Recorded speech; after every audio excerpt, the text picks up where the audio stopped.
സങ്കീർത്തനം 36. ദുഷ്ടന് തൻ്റെ ഹൃദയത്തിൽ പാപദേശമുണ്ട്, അവൻ്റെ ദൃഷ്ടിയിൽ ദൈവഭയമില്ല.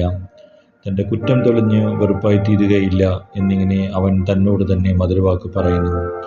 അവൻ്റെ വായിലെ വാക്കുകൾ അകൃത്യവും വഞ്ചനയുമാകുന്നു. ബുദ്ധിമാനായിരിക്കുന്നതും നന്മ ചെയ്യുന്നതും അവൻ വിട്ടുകളഞ്ഞിരിക്കുന്നു.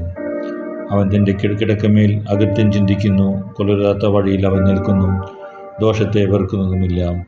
യഹോവേ, നിന്റെ ദയ ആകാശത്തോളവും നിന്റെ വിശ്വസ്തത മേഘങ്ങളോളവും എത്തുന്നു.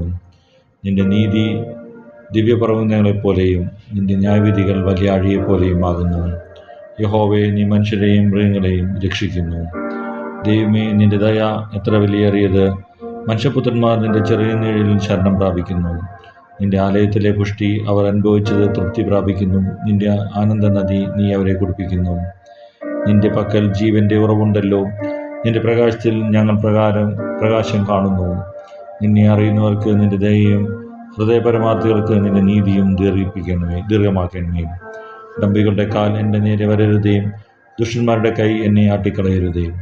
ദുഷ്പ്രവൃത്തിക്കാർ അവിടെ തന്നെ വീഴുന്നു, അവർ മറിഞ്ഞു വീഴുന്നു, എഴുന്നേൽക്കാൻ കഴിയുന്നുമില്ല.